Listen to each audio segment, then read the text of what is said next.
Thank you for joining us on the fifth point talks, Building Like There Is No Tomorrow, Unsustainable Energy in the Balkans and Beyond.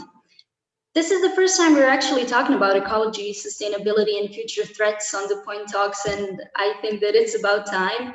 And today I'm joined here with five amazing people who, throughout their careers and their everyday jobs, attempt to make this world a better place, for at least a little bit. And in the end, I hope that we'll get a basic understanding of where we are, what needs to be done in order for us to actually have a future. So, in order of speaking, today we'll hear from Leila Kusturica from Atelier for Community Transformation, or for short ACT. We'll hear from Vlastimir Karlik from the Czech NGO Arnika. I have to say thank you so much, Vlastimir, for jumping in, because we were supposed to have his colleague Zuzana talking, but unfortunately she had an accident. But luckily, Vlastimir came in, and I think that he'll bring in another point for this discussion, which I think is still going to be amazing. We'll have from Bank Watch Pipa Galop joining us, and from Greenpeace Czech Republic, Nikol Krejčová, and finally, member of the European Parliament, Jutta Paulus from the political group The Greens, Europe Free Alliance. My name is Amina Čeliković from the Civic Association Why Not, or Zašto ne, and I will moderate today's discussion. So I would like to mention that we'll have a first round of questions where the panelists will have 5 to 7 minutes to answer, after which we'll jump into some general questions and to see whether there are any questions from the audience. If you do have any questions, you can write them to our Facebook Live or here on Zoom if you are joined here. So, ACT is a part of the Coalition for River Protection in Bosnia and Herzegovina, and it is mainly based on the ban of construction of small hydropower plants and rivers. So, Leila, can you tell us more about why small hydropower plants are bad? Why is protecting specifically these rivers important? And what are the alternatives? I know that there exist, but what are they? So, hello, everyone. I'm very proud to be here as a part of this panel, and I want to say thank you to all people joining us today and contributing to our fight, as you mentioned at the beginning. I think I'm not going to go overboard with saying that this struggle against small hydropower plants in Bosnia and region has been one of the most impressive ever since the end of the war. We all know, we all witnessed how many workshops, peace building projects have been implemented, and yet I think that this movement has achieved far more in terms of unity and solidarity of people across cantons, entities, and then also across the region. And maybe the answer is really logical. People in the region, they really have a high tolerance scale. We'll all admit that very often we ask ourselves, how can we put up with so much here? So much injustice, corruption, like they say that the logic stops when you enter the Balkans, right? And yet, when they came after rivers and water, people said, enough is enough. And people started self-organizing. Water is a source of life. Bosnia is the 6th country in Europe when it comes to the richness of fresh water. So meaning that so many communities across Bosnia actually depend on those rivers. We call them wild, free-floating, drinkable rivers. When investors came 10, 15 years ago, they really sold lies. They said that small hydropower plants were gonna bring jobs, like kind of boost the economy of these communities. And people, wanting like progress and jobs and, better future for their kids. Some of them said yes. Unfortunately, some years later, people started realizing that local communities have nothing good from these projects. So there are two, basically, let's say, lines of argument: the energy line of arguments, and then the environmental one. I'll start with the first one, because investors, they really like to say, you know, we need like green energy, we need to go into transition, etc., etc. But the reality of it is that 110 small hydropower plants in Bosnia produced only 2.2% of annual all electricity produced in Bosnia, making them very inefficient in terms of energy. On the other side, the environmental cost of it is really, really high. What we see when we go into the fields are fish dead, dry riverbeds. Literally, there are villages that like people from some villages left the region because river was everything to them. And now, you know, the agriculture, everything dependent on the water, which is not there anymore. Plus, we have to say that this electricity is being severely subsidized. There is also an argument saying that probably no one would even go into this you know, business if they didn't kind of have such a good price when it comes to electricity that is being bought from them. The concession fees are really low, like from 1 to 3% of all the income of small hydropower plants. There's also this narrative saying that we have to do it because EU told us we have to, the European energy community, and the reality of it also is that it's not like that. Yes, we need green energy, but how we are going to do it, it's up to us, and we shouldn't do it by killing life and our survival here in the region. So there are alternatives. This coalition of organizations here in Bosnia, in Herzegovina, protecting these beautiful and very vivid rivers, are for wind energy on one side, solar energy on the other side. Obviously, everything has to be done in accordance with environmental rules, something that is logical, something that is not gonna damage the life of people in those communities wherever it's built. Maybe I can stop here and we can continue. Yes, I mean, I have to mention that the fight for rivers in Bosnia is really spread out. I've watched your video yesterday where even middle school children are involved in these fights. They had a project called "In Whose Pockets Run Our Rivers," which I simply had to mention because it's really memorable to have something like that happening. So we heard about small hydropower plants, but what about other hydropower? Vlastimir, are hydropower plants in general sustainable, and can it in any way be replaced? And maybe can you tell us more about river protection in the Czech Republic? Okay, yeah, so let's start with big hydropower. They produced more energy and are usually different design that really harmful so-called derivation hydropower, which are used in Bosnia and Herzegovina as small hydropower. But also they produce more energy, but they also have big impacts. These impacts can be explained in different ways.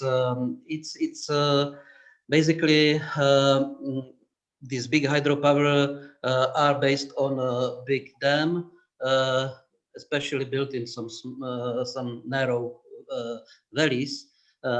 They create a reservoir, and the turbines are on the bottom of the wall. They change basically the character of the river. Especially if there is more of them, one downstream the other, then you basically are changing the free-flowing river to a cascade of reservoirs and channels. The dams have a big impact on fish population. Because of the migration obstacles, because of the changing the flow patterns, due to changes in the temperature of the water, and also due to basically destroying breeding places of the river. The other problem with big hydropower is, especially if they are built like lower in the lowland, after some times they keep the sediments which are polluted or toxic. And after some decades, it's a huge problem what to do with that, because just to somehow excavate these toxic sediments is extremely difficult and extremely costly.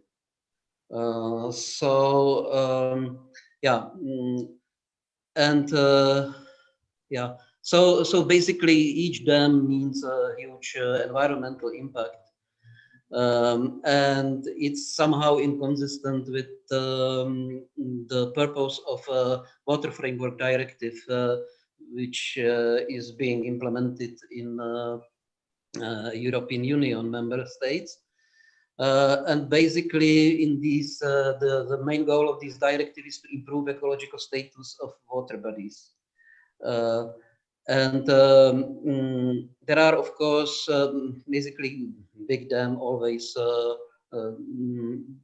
means that the ecological status is deteriorating significantly.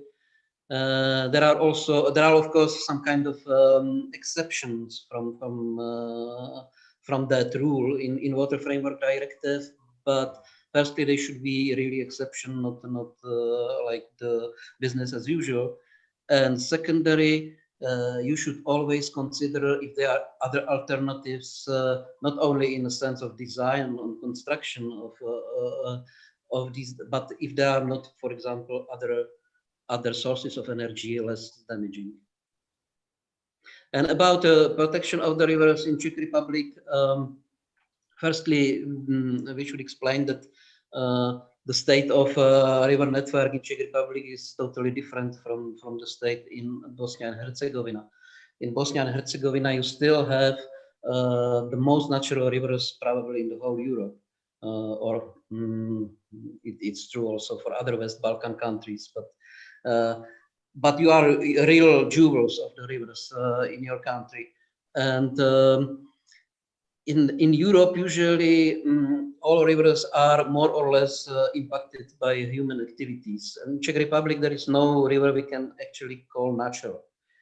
If we stick to the terminology of Water Framework Directive, there about 30% of the water bodies are considered to be basically natural or slightly modified, and 70% of the water bodies of surface water are considered to be heavily modified.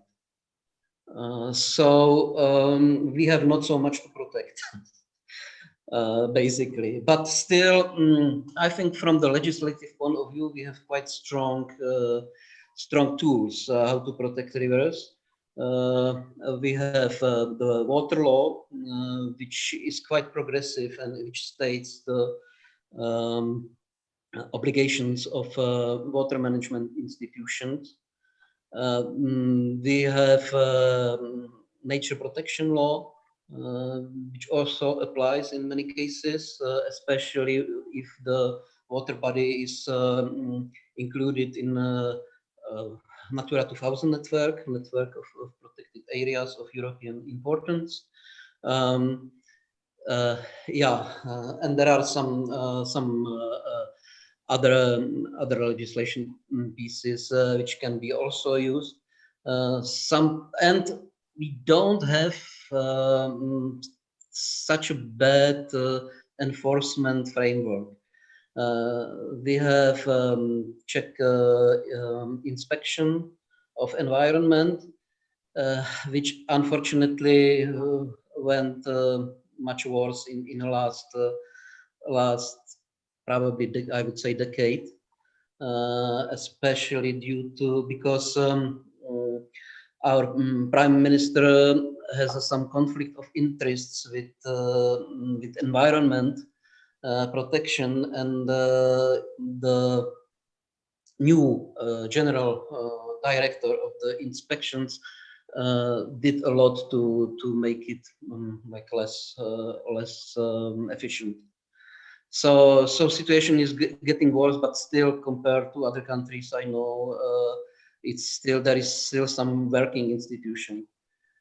Sometimes the problem is to really put what's written in the legislation into day-to-day practice of institutions.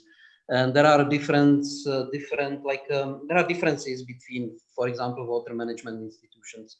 Some are better, some have a meaningful dialogue with nature conservation. Sometimes it's better, sometimes it's worse. Sorry.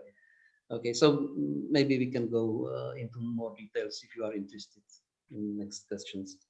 Okay, thank you. I mean, if I have that question written about that good law enforcement, good law practices and bad law practices, and if we have time, I'd really like to get into that. Mm-hmm. We often hear the phrase, it's time to flick the green switch, but flicking the green switch is obviously not that easy, nor is it possible for some countries to simply go sustainable, to simply go have green energies. So Pippa, can you tell us what are the ways to have a just transition from coal to renewable energies? And what would be the best alternatives to say what we talked about, small hydropower plants or power plants that run on coal? Hi, thanks very much for the invitation. Yeah, indeed, we are in a bit of a sticky situation in the Western Balkans that on one hand, we are trying to get rid of all the existing coal plants as fast as possible. We are trying to stop new ones being built. And then along the way, it seemed that the politicians didn't have much imagination about what the alternatives could be. And they just went for the thing that they already knew, which is more hydropower. And indeed, I mean, the majority of the outcry so far has been around the small hydro in the last few years. But I mean, this is partly because it's really decentralized and it really invades people's communities very personally, but it's also partly because there wasn't so much progress with the bigger projects. But for any bigger projects which are coming up, like Buk-Bielon, Drina River, and also some others like Janici on the Bosna and so on, we can see that, you know, these are also causing a lot of controversy, which I think is going to only increase. So I think this outcry, which has been largely around small hydro, is kind of more and more going to apply to all hydropower. I think, I mean, it's already happening in some countries like Albania, where they have been building hydropower of all sizes very actively in the last few years. This is really causing a lot of problems. And I think it's, I mean, really important to mention what Leila said about the small hydro and the really poor contribution to the energy supply. Large hydro clearly makes a much better contribution to the energy supply, but what we also have to bear in mind is that the climate is changing. Anybody who looks at the energy statistics for the last few years can see that the hydro production from the existing plants is just going up and down every year. 2010, it was huge production. 2014, it was huge production, but like 2011, 12, especially 2017, it was really, really, really, really low. And this really is making a mark. I mean, everybody kind of knows that Albania is completely dependent on hydro, but this is making a mark even on countries like Serbia and Bosnia and Herzegovina, which have a lot of hydro in their mix, but still not that much. And they are very much intent on building more. But a lot of the time for that, they are using data which is coming from 1960s, 1970s, and they are not really taking into account that these projects are probably not really feasible anymore. So this is really increasing the urgency of finding alternatives. And This is, I think, a really key point, because we are now getting to the point in the debate where politicians, they are not always acting, but I think they are slowly understanding that we are coming to the end of coal. So still they are clinging to hydropower, but they're also trying to stay as close to the existing model as possible. So they are trying to stick to this kind of centralized model of, we have one big plant and a load of transmission lines that takes it all around. And you know, in that plant, we either put coal, gas, or biomass, or wood, in other words. So they are very much kind of trying desperately to stick to this current model, even though, I mean, gas is still a fossil fuel. It still has a lot of CO2 emissions, and it has a lot of methane emissions during the production and transportation. So this is definitely not an alternative from the climate point of view. Biomass also has emissions. It also has threats to the forests, and especially in these countries where forestry is poorly regulated, this could be a really big problem as well. So even though, I mean, biomass is already widely used, and probably it will be for some time, but still for large centralized plants, it's really not a solution. So this brings us to solar and wind, and these are really the fastest growing sources of energy worldwide. And here we come to the problem that I think there is kind of still a mental lag among decision makers in the region, which is kind of still stuck in this situation of 10 years ago when these technologies were quite expensive. But you know, the reason they are now the fastest growing ones is because they are not the most expensive anymore. They are now the technologies which are really the only ones which are like really feasible. And I mean, in the Western Balkans, you know, when you hear the decision makers talking, you would think that they have to do the energy transition in China, to hear how much they are kind of complaining, how it's difficult, you know, how we are so poor, we can't do it. But, you know, the question is, well, are we really poor? You know, we are throwing away energy every single day. You know, the way that energy is used in the region is extremely wasteful, whether that's heat energy from heating plants, or whether that's wood in individual people's homes in old inefficient stoves. And electrical energy is still used for heating, often in old style heaters, which is also really inefficient. So the first really important alternative is simply to really make a plan of how to stop this energy wastage. And this is something which, you know, everybody is kind of saying that energy efficiency is the first fuel, but nobody is really doing it. And this is what is really crucial alternative that would make really the other alternatives much more easy to implement. Because now we have this situation where Bosnia and Herzegovina, for example, it's the only country in the region which is every year exporting electricity. So it can afford to close, you know, maybe one coal plant, and there will be no impact apart from the exports.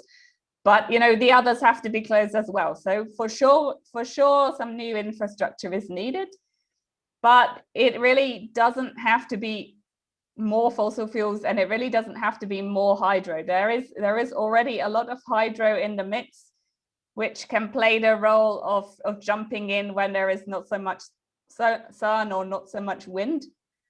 And this is something that I think many decision makers are still very afraid of, this kind of new model in which you really have to balance the electricity on the grid from minute to minute, from day to day. You know, they just want something they can just turn on and forget about it. But this is really not how the grids are going to work in the coming years. And I think this is something which is really kind of taking time to catch on in the thinking of decision makers, and also in the utilities. Unfortunately, I mean, to make the grids more flexible, there is another kind of needed step, which is to open the markets with the neighboring countries. and to start paying the real price of the electricity. And I think this is the thing that the politicians are really scared of, because they see it as, oh no, we have to put the electricity price up and everybody's going to throw a riot and get rid of us. And I mean, for sure, rising electricity prices are a real issue. People are very allergic to this topic. But I think what is really needed is to make a real plan, to do it step by step, to have really aggressive energy efficiency campaign, to really reduce the demands, so that even if people would pay more for the unit of energy, they would not pay more overall. And this way, by gradually increasing the price, like for example, in Montenegro, the price per unit has been gradually increasing.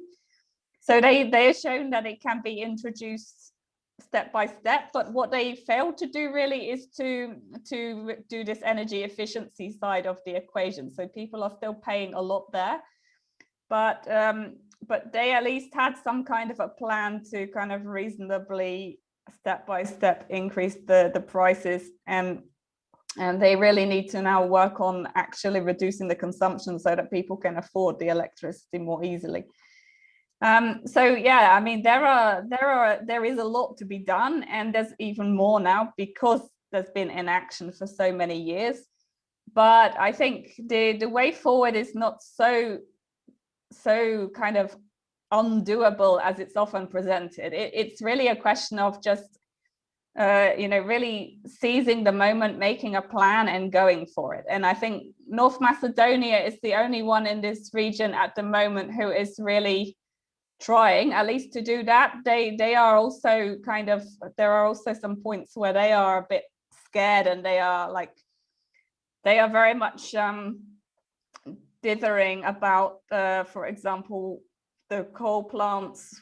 They are kind of pledging to close them, but they are not pledging to do anything about the high levels of pollution before they close them, which is really unacceptable. We can't have 6 more years of these levels of pollution. So they are not perfect, and they are a lot falling into the gas trap, but at least they are really saying, this is the direction we are going, this is what we want to do. And this is what I'm not really seeing from the other countries in the region at the moment. Okay, thank you. This was very rich. It was really interesting to me to listen. And I'm probably one of the worst moderators ever, because I'm not stopping you because I'm so into what you're speaking. So recently I actually came across to what is happening with the lignite mine in Turo in Poland, and I think this will again be something that Nikol can contribute to your story, Pippa. And I honestly thought that what is happening in Turo can be connected to what is happening in Bosnia and Herzegovina, and I was specifically looking for somebody such as Nikol. So Nikol, you are a campaigner for Greenpeace, and you currently work on this issue. So can you please explain us what is going on there, and shortly, what is the issue, and why is somebody from the Czech Republic dealing with something that's happening in Poland, and how does all of that connect?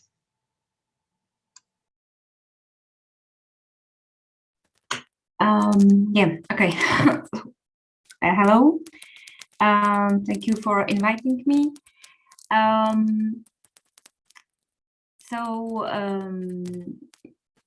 think that the coal is still a big problem in the Czech Republic and Poland, because the discussions how to close the power plants and the mines is still opened, basically. And there are some suggestions for the end year, but still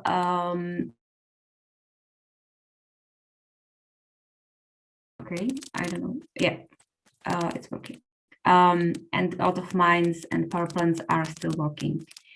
One of these mines is the mine in Poland, which is very near to the Czech Republic and Germany. And the name of it's Turów mine. Just next to it, it's the power plant. And it has a lot of negative impacts like the other mines and power plants, like the dust, the noise, and of course worsening the climate crisis. But also it just steals the water from the Czech area because during the mining, because it's actually the mine which is existing for decades, there was they destroyed some geological objects underground, and now the water from the Czech area just goes down Poland. And unfortunately, there is the plan from the owner, which is the state Polish company PGE, to continue mining until 2044. And we know that all these negative impacts, including the water, will continue. So the local people are losing water. It can impact thousands of people directly, that they will be and tens of thousands indirectly, because the supply of water will be somehow destroyed. So I thought that maybe it would be interesting to talk a little bit what we have done. So what's happening just now is that the European Court of Justice decided in the preliminary measures to stop the mine immediately, because the negative impact of the environment and the life of the people is irreversible. Sorry. So basically, it's not possible to improve it again back. So unfortunately, PGE decided not to stop the mine, but they started to discuss with the Czech government. The Poland started to discuss the possibility of agreement, and the Czech politicians say that in the agreement there should be something about how when the mine will stop, how the extension will look like. So we hope that basically the mine will stop as soon as possible, because the impact is very big, and also it's not fair even to the employees of PGE, because in this moment the region won't get any money from Just Transition Fund, because the plan for mining is for the next 23 years. So it's just the selfishness of the company, which even tries to or decides that this and next year they will get rid of the all coal power plants and coal mines, and there will be new state company which will get all these problems, and will continue in the better and easier projects. So nowadays we are waiting if the court will decide about penalty fee, which the Czech Republic suggests. It should be like 5 million euros a day, and or if the mine will stop, or if there will be some other development. But definitely this lawsuit, which is from the Czech Republic, from the Czech government, and definitely it wasn't easy to decide, but to persuade the government to do it, somehow changed the situation. So what do you think would be better, to have the mine stop working, or would it be better to actually get the money to get the fine? As I understood, these are the two options that the Czech court is deciding on. Or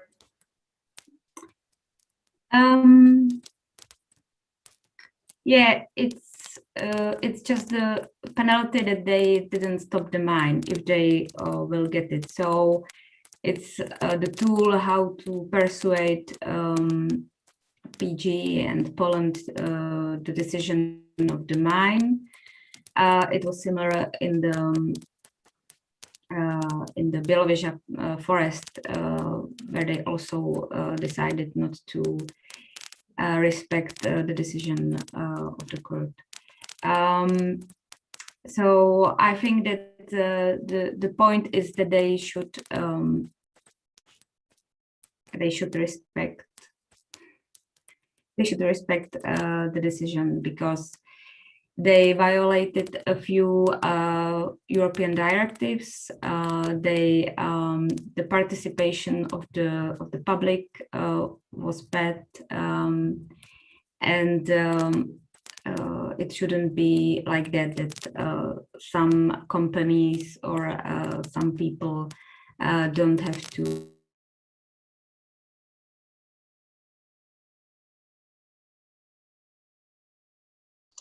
we've lost Nikol for a little bit. Okay, until Nikol goes back. So we've basically pretty much heard about what the activists think and what their points of view are. My next question is for Jutta. Where does the EU stand? Can you give us a point of view of an EU legislator? So is it difficult to enforce environmental laws? One whole chapter regarding the accession of the EU deals with the environment. So I wonder, is it just on paper? Well, in theory, EU is very strong on environmental law, and in practice, it is a bit difficult. And that's of course also due to prioritization. We have a totally understaffed Direction Générale Environment, so the Ministry of Environment, so to speak, in Brussels. They would need a lot more staff to really be able to follow all the breaches of environmental law all over the EU. And just 2 days ago, the European Court of Auditors came out with a study that said that the polluter pays principle, which is part of the treaties of the European Union. So it's not secondary legislation, it's primary legislation, it's in the treaties, polluter pays. And the European Court of Auditors found out, well, unfortunately, this is not always the case. There are a lot of cases in member states where taxpayers' money is used to clean up after companies that have neglected their duties, have now gone bankrupt or dissolved or whatever. We're just seeing the same thing happening over again in Germany with the company LEAG, which has taken over the lignite mines from Vattenfall. And now it looks like they have done some creative accounting. They say, well, we might not be able to pay for the restoration of the open pits after we are done. And the treaties between LEAG and Vattenfall, where of course the state had to approve these treaties because they have legal obligations for restoration.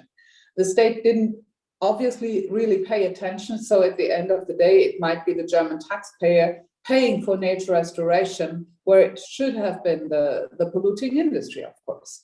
And on European level, we have several rulings by the European Court of Justice on the breach of environmental law. And the good thing is that it becomes quite expensive for a member state. For example, my own member state, Germany, we have, I think it's right now we're at 27 infringement procedures on environmental issues, be it air quality, nitrate directive, water framework directive, Natura 2000 directives. And it takes very long because Commission starts with writing a nice letter. Then if they don't get an answer, they write a not so nice letter. Then if they don't get a good enough answer, they start with a formal, we now urge you to reply by blah, blah, blah. And it takes about 2 years at least until this affair really goes to European Court of Justice. And then European Court of Justice does, Commission is right, the member state has breached environmental law and the member state must remedy this until a certain period of time. And if then the member state doesn't do it, then Commission goes to the European Court of Justice again and says, well, we want to apply penalties, please allow us to. And with those penalties, I mean, for Germany on the Nitrate Directive, it would have summed up to 800,000 euros per day.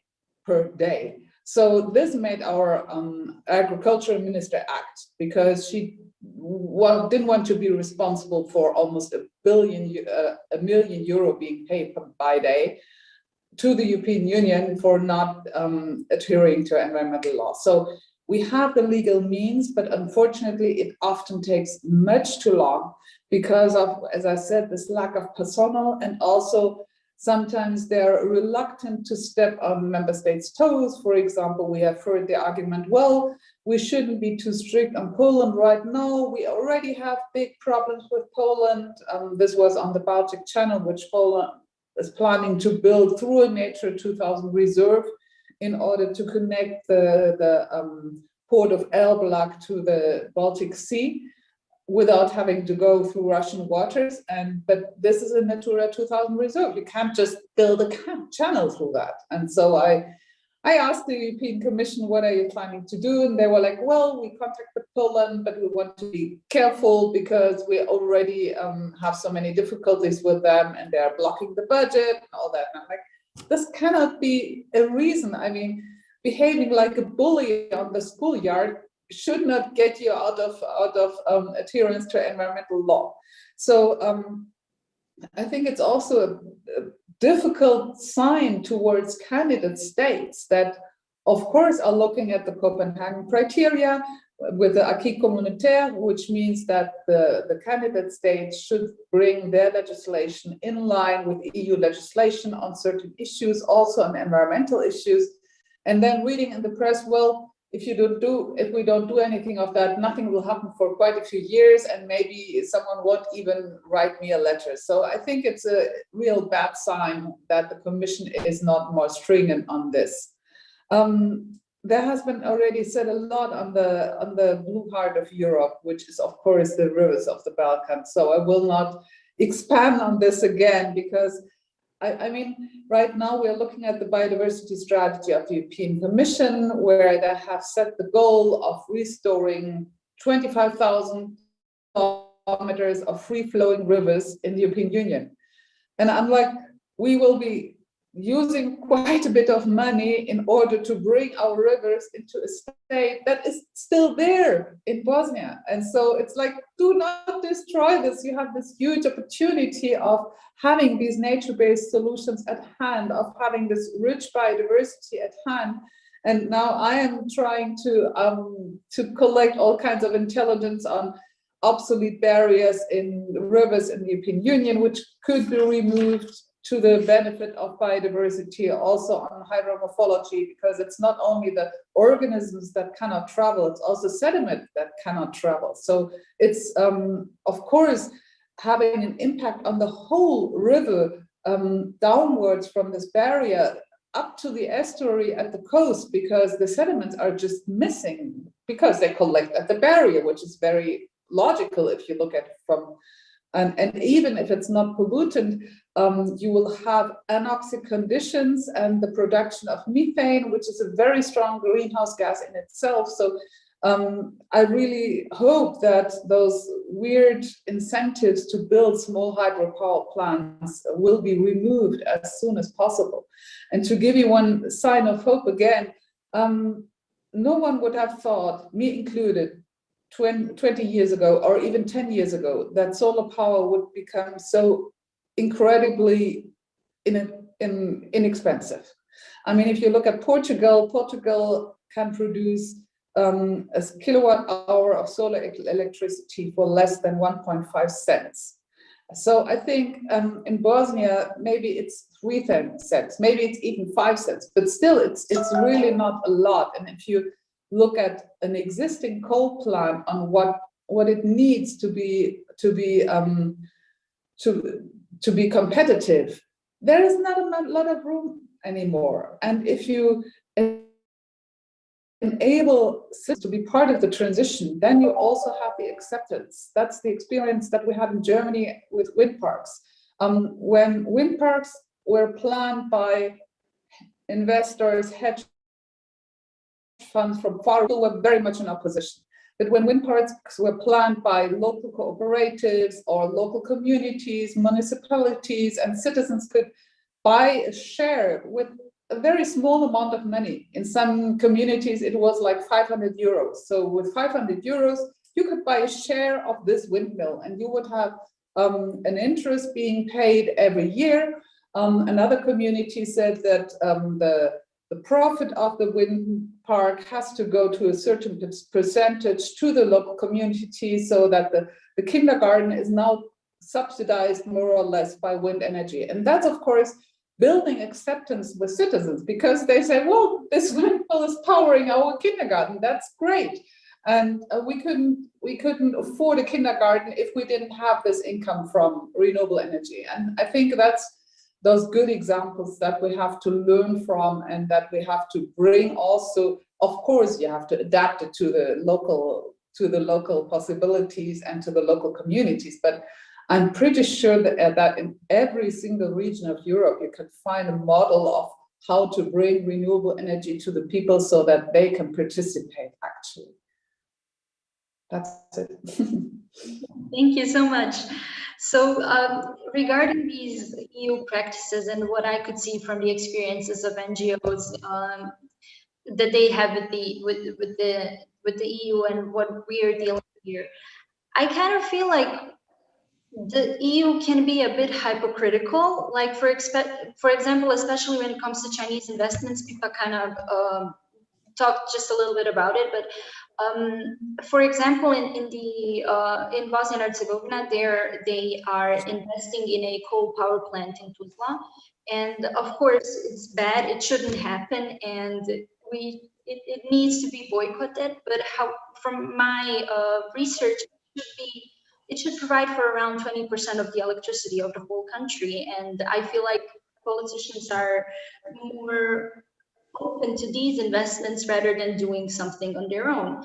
And when somebody approaches you and gives you money to do this, while the EU says no, while at the same time EU members also accept these investments, or better say loans, how does one country as Bosnia and Herzegovina say no to it if it sees somebody in the EU doing the same thing? Maybe not for coal, but maybe for infrastructure, let's say. So maybe for Jutta and maybe Pippa also. I mean, we have always these inconsistencies, especially when it comes to trade and free flow of capital and also of products. To give you another example, there are a number of pesticides that are banned in the European Union, and banned with good reason, because they're really detrimental to health or to the environment.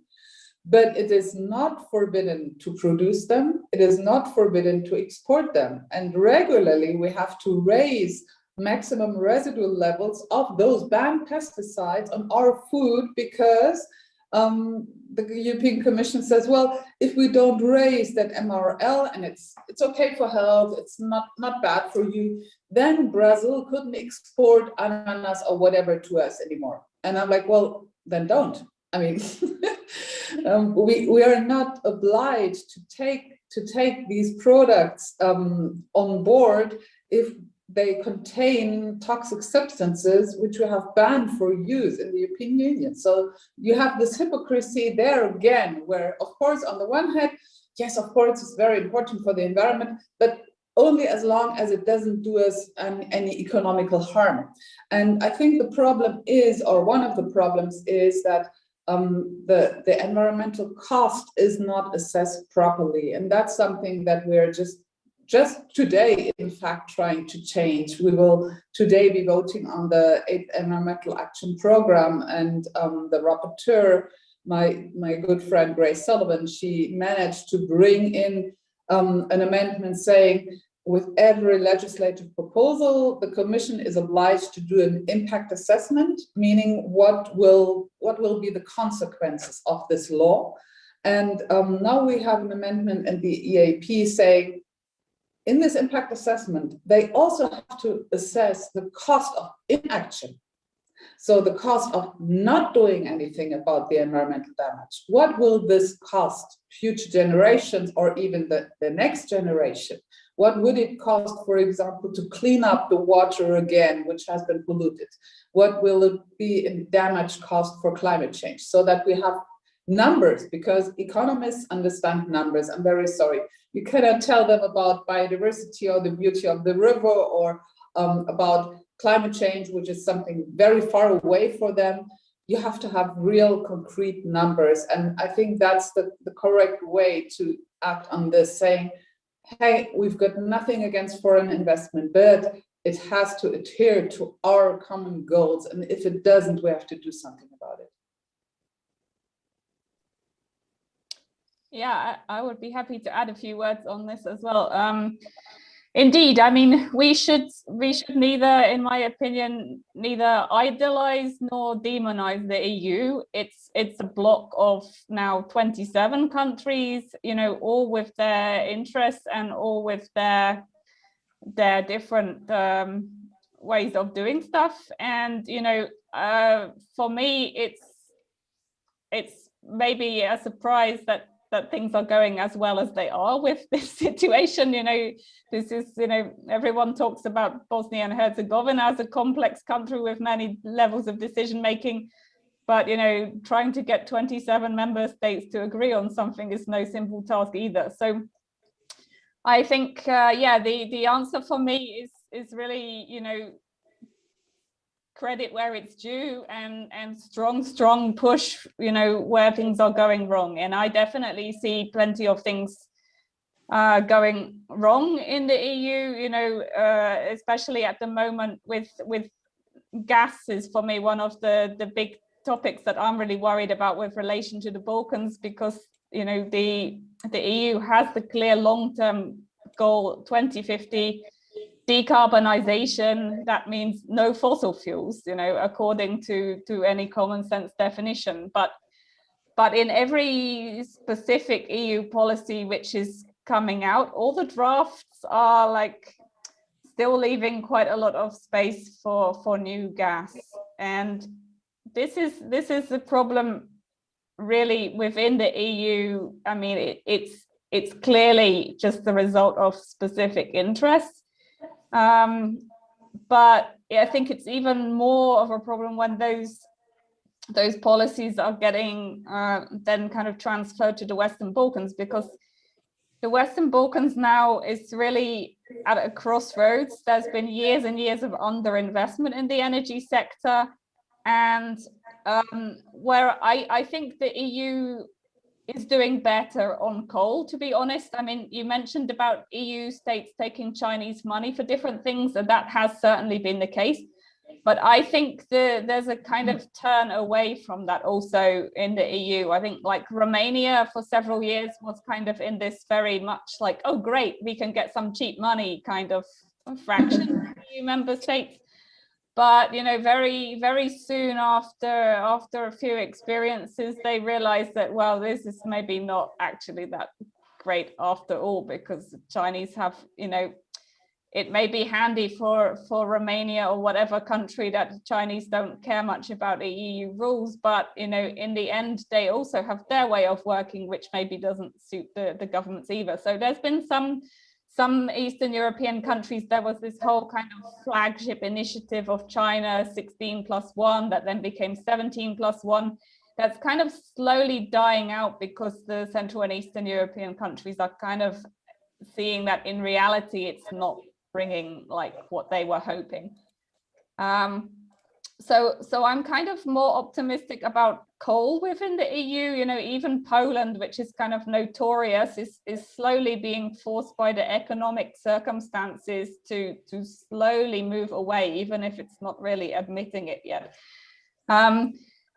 But yeah, within the Western Balkans, I mean, I think the EU is doing quite well on sending the message no coal, and you know there are plenty of financing sources, whether it's the European Investment Bank or the European Bank for Reconstruction and Development. They are ready to give money for renewables, and they are not ready to give money anymore for coal. This was something that we worked very hard to stop. So I think there are spots where the consistency is there, but there are also a lot of gaps. And what we clearly see is the environment being somehow left a bit aside. You know, there is a lot of concentration on the high level political issues and not really on environmental legislation. Despite, I mean, last year there was this green agenda for the Western Balkans signed with a lot of kind of noise around that, and we will still try to make something out of that, but you know this was a lot of noise and not a lot of deadlines. So we were quite critical of it as it stands. You know, there are still action plans to be done. That initiative is supposed to still influence how the EU funds will be spent in the region. So there is still hope to steer the funds in the right direction, and we'll be definitely working on that. But you know, there are indeed those gaps, and I think gas is one, biomass is another one. We've seen that very clearly recently with this attempt on the EU level to define what is sustainable finance. This is one of the fields where you can really see the member states' interest kind of overruling the common sense. So yeah, let's take the EU for what it is and try to make the most of the good bits, and you know, work on fixing the bad bits. I think when it comes to the region, what is really important also is this Energy Community Treaty, which all the countries are part of, and this is started by the EU, but it has also the Secretariat in Vienna, who are really motivated and really trying hard to get the countries to do better in applying the legislation in energy and environment. And I feel like they are not getting the support they need from the European Commission. I feel like quite often the European Commission is listening too much to the countries saying, we can't do it, and not enough, you know, just saying, well, you have to, if you want the money, you know, here's the money, here's the technical advice, we're going to help you, but you have to show some will, you know. And I feel like the Commission is often too much concentrating on soft measures and kind of assuming that all the governments are acting in good faith, and then what we see on the ground is really different. So we are constantly trying to give the Commission a reality check and to try to show them that the guys they are dealing with, you know, just because they say something, it doesn't mean that that's actually real, you know. And I feel like they still haven't quite got that, but you know, this is what I think we all have to keep working on, and most of all to be realistic. I mean, what we've seen with the hydro movement is really people getting up and just doing pressure, and this is what we really need. You know, we can get on some things help from the EU. We can certainly get a lot of help from the EU legislation itself, which helps to push things often in the right direction. But, you know, we can't just, you know, write a letter to the Commission and everything's going to be fixed. No way. It was never like that, and it will not be like that. So the grassroots resistance is really, really, really exceptionally important. And this was kind of missing a bit in the region for many years on environmental issues, and I'm really glad to see it finally picking up. Thank you so much. So we have a question from the audience. It's a bit longer, but I think that all of you will be able to contribute to it. So it goes, what are your suggestions on what countries like Bosnia and Herzegovina should do when it comes to people who are working in the local companies like small hydropower plants and the places that have a bad impact to the environment? Just a few days ago, we had workers protesting because if you close a hydropower plant, those people lose their jobs. And Bosnia and Herzegovina doesn't have strategic plans on how to support these people and how to substitute their personal loss and make sure that they're able to live a functional life and also be able to contribute to the community in an eco-friendly way. Do you have good practices and examples that can be shared? Maybe, maybe I can start and contribute. Yes, that's like one of the biggest narratives from other side, saying that this sector, small hydropower sector, is employing people. But the reality of it is that those power plants are very highly automated. So you need one person to actually navigate from 1 to 3 of those small hydropower plants. And having in mind that we have 114 built small hydropower plants in Bosnia with a plan of over 500 of them to be built, it's like several hundred jobs that could be created. On the other side, you have like a lot of people, a lot of communities, thousands and thousands of people depending on that water. So the answer is really simple. We cannot say we need jobs if those jobs are actually killing life. And that's precisely what's happening. Obviously, this movement for river protection, for water protection, is very much for workers also rights. And we think that those companies, they should have plans. Any company starts like dealing, and we know that you have to have diverse like markets, so you don't depend on one market, because market does change. And we see with this movement, as people were saying, with grassroots movement, and people saying that they don't want this. People around rivers cannot be blamed for companies' survivals and the lack of strategic plans in terms of reality. And in Bosnia, there is one company employing 30 people that is building these small hydropower plants. And obviously every job is important, but 30 jobs cannot justify for all the agriculture, for all the people who actually left Bosnia, because these rivers were and are being destroyed. So we suggest that either those companies actually, change the market like other companies do, and people defending their lives, like thousands and thousands of people, cannot really be blamed for some tens of jobs. Okay, thank you. I know that Jutta has to leave soon, so in case we miss you, we miss when you leave, I just want to tell you thank you so much for your participation, and thank you so much for your answers. Just in case if you don't get a chance to contribute to another question. Amina? I would just very briefly chip in. What really helped in Germany to bring renewable energy forward was feed-in tariffs. So it was basically looking at what does the person or the company has to invest, and then they would receive a guaranteed price for the electricity they feed to the grid. And this would, I took part in that program 20 years ago. And then I made this calculation. I went up to my bank and said, I need a loan for this money. And they recalculated and said, well, but that's not economically very good what you're doing, because you're not receiving a lot of interest on your money. And we have much better models for you. And I was like, well, I'm not interested. Thank you. I want to do something for nature, for environment, for ecology also. And there were a lot of people like me saying, we want to act on climate change. And as long as we get our money back plus a small surplus on top, we are fine.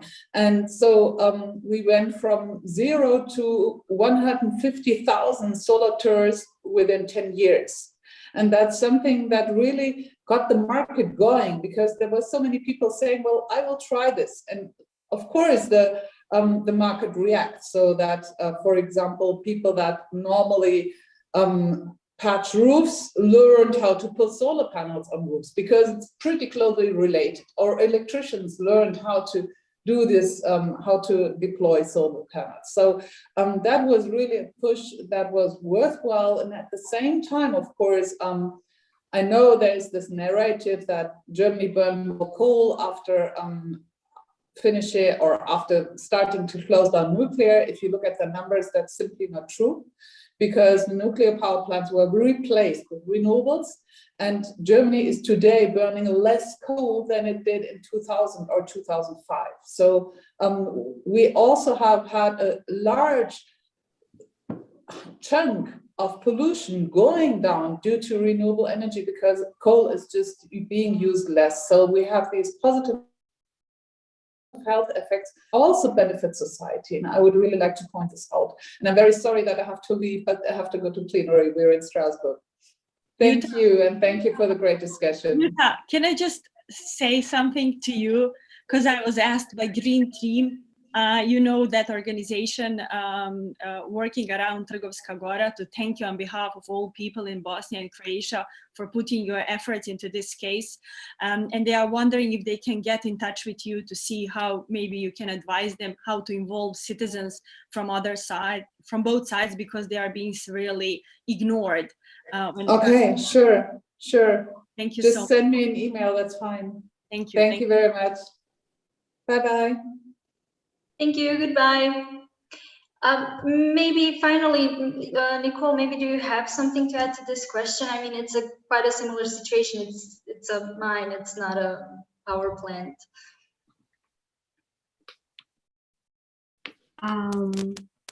Well, I think that a lot of things were told, so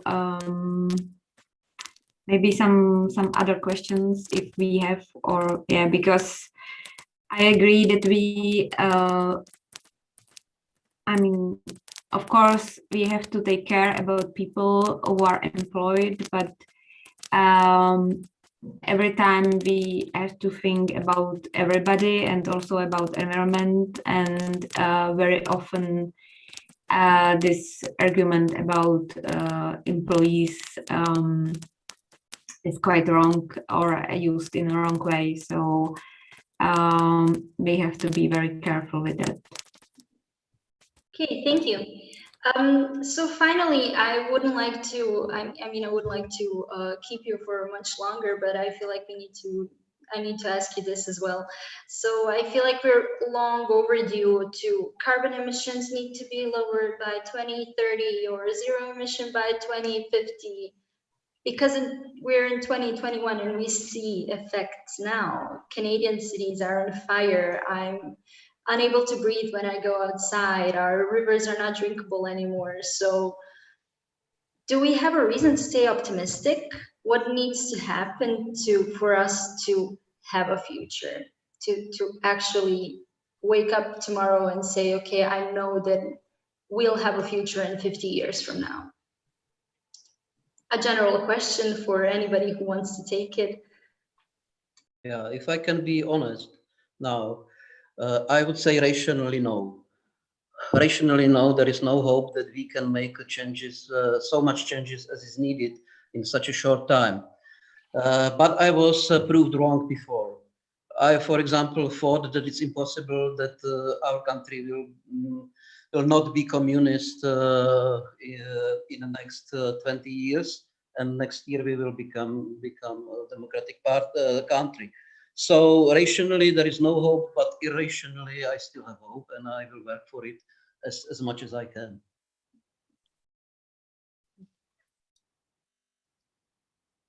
Thank you, Pippa. I see your mic's turned on. Yeah, I could comment on this. I would also maybe just like very quickly to mention on the last question, because you asked me about just transition at the beginning, and then I actually forgot to say that bit really. I mean, I agree completely with Leila that the small hydro jobs issue is really, it's really pumped up by the industry. It's there are jobs, but really, really, really, really few, and they can be really easily replaced. Indeed, the coal issue is much harder, and this is where a lot of political effort is now being put into just transition. And this is something which is only just getting going in the Balkan region, but I think it's really important to emphasize that this has to be done from the bottom up. This has to be done with the consultation of the communities and with the local authorities really heavily involved, and not just kind of taken over by the coal companies and the national governments, because this is a process that started also quite recently, but just in the last couple of years in the EU, in the eastern states of the EU. And we could see a really quick change from the situation in the beginning, where the process of kind of trying to distribute the money on the EU level for this, mainly it was the coal companies in the beginning coming with the national government saying, give us the money, we'll do the just transition. And when we and our partners across the region really kind of drew attention to the deficits in the processes in the individual countries and included the European Commission and told them how the things were going, they started to wise up a bit, and things started to change. So I would just like to mention Slovakia, where it started exactly like I mentioned, with the national government just trying to say from the top down what would be done.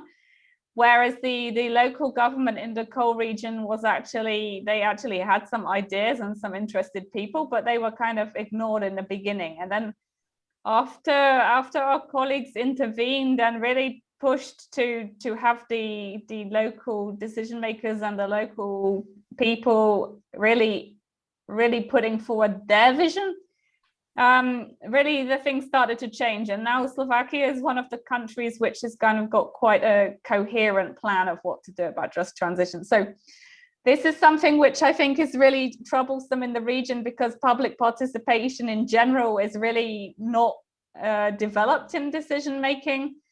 And we ourselves are going to need a lot of good facilitators and a lot of good people who can bring together local communities to discuss what they want and what they could see as the alternatives going forward.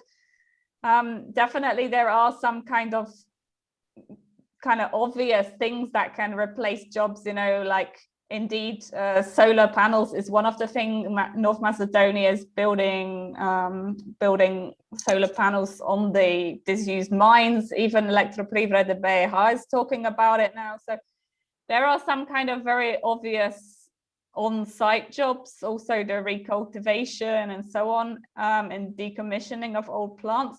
But yeah, they will need to also start some alternative economic activities, and it's not really for us to sit here and say what those will be. It's up to the communities themselves to see how they see things going.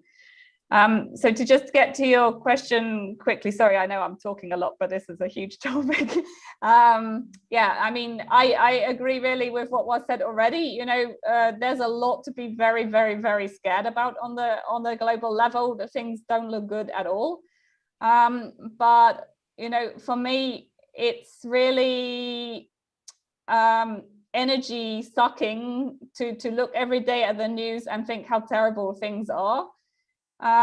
And I don't see any point in doing it. You need to be reminded that things are bad for sure, to spur you to action. But I think, we all know that. And what I get inspiration from is actually seeing the concrete changes that we are able to make.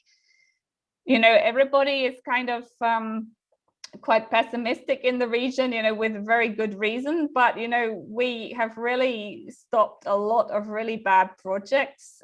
Sometimes it's really because of our work, sometimes it's a combination of our work and a good luck, and there are all kind of reasons, but there is a lot of really big successes out there, especially considering how few people are involved. And you know, the process is always really interesting. We always learn a load of things. We always get to work with really interesting and diverse and really smart and motivated people. So I mean, for me, there is no reason not to try. You know, that we can lose nothing by trying still to improve things. You know, we will get something, you know, whether it will be enough, we will still see, but you know, we will lose nothing by this. So I would really encourage everybody to not lose hope, and really to just choose something and concentrate on it, and you know, not lose yourself in the global problem every day, but choose something concrete and just go for it. Amina, if I can. Yes. I think this is my favorite question, because what we have been witnessing in the last years when it comes to this grassroots movement defending rivers is the sense of hope. And we know that people who believe in something, they can achieve it. And here, finally, people started believing that they can be creators of their local community development strategies, etc. And just to name few cases when it comes to defending of rivers, some of them were, I would say, defended just in time, like Orlja River and Očevija River, where citizens at the first meeting, they said no, and investor was stopped. Some of other rivers, like Neretvica River and like Kruščica River, they were defended by our bodies, right? Activists and people living there, they really stopped machines. And some rivers were defended at the court. So I guess these small or big victories gave this sense of hope, and now we believe that we can do something, and that's really enough to even achieve the things that we cannot even imagine. Problems are huge in Bosnia, like the Balkans, Europe, the whole world, but you know, people are the ones producing those problems, so some other people are the ones who will have to deal with those problems. And I keep saying that these river activists, at least here in the region, are the people that we have been waiting for. Just 4 days ago, we formed the alliances, regional alliances called Odbranimo rijeke and rijeke Balkana, let's defend the rivers of the Balkans. You know, like a lot of people cannot believe that the Balkans is reuniting, and rivers, they don't have like any barriers. They really do connect people, and they are kind of deleting or canceling out all the imposed divisions that have been put upon us in the last years. So yes, I'm very much optimistic. So rivers are one of the only things here we can say that do not have a national prefix, which is important. And Nikol, do you maybe have something to add? Do we stay optimistic about the future? Yeah, I still believe that it makes sense. Especially, of course, the movement and the people are super important, but we still need to make the big changes. And for example, if even I understand that the European Union and its role in a hydropower building and existing in Balkan is very problematic. I think that it makes sense, for example, to do and to achieve changes through the union, because it's still the bloc of the states, and it's possible to influence quite a lot of them by it. Yeah, so I believe that that we can do this and achieve these changes, and through it come back to the bottom, to the movement, and change more things. So we definitely should stay optimistic. The other thing is, I believe that it makes sense to coordinate ourselves and to support each other, because it's definitely very important, because If I can the companies and think about European Union. Sure. If Nikol. Yeah, that's because I remember the process of Czech Republic becoming a member of European Union, and just I have very strong feeling that the best time for enforcing European legislation was when we were candidate countries. Because politicians at the time really wanted to join European Union, and they were very sensitive for arguments like this is against European legislation, you can do that, and so on. Once they were in European Union for a couple of years or for decades, the politicians just learned that if they broke European legislations, that they maybe will not be punished at all, or after some very, very long time, and there will be another administration dealing with the problems. So if you have, and that's my my advice for West Balkan, if you become candidate countries, use the time as much as possible. Thank you so much. So while you were discussing, I wrote some lines for the conclusion. So I think that in the future, as you've said, there won't be much of a difference between small and big hydro plants, and we do need to turn to alternatives. Most of the alternatives that kind of came up were wind and solar, which I have to emphasize, as you've said, are not expensive anymore, and we do need to move away from that narrative, and politicians need to listen. Jutta also said that taxpayer money goes to clean up the mess that companies do, and I think that is also one of the crucial parts that we came up in this discussion, and that the companies that do pollute need to shift to other more sustainable energies. I would also end on that we had an industrial revolution, and now it's probably the time to have an ecological revolution as well. Thank you so much.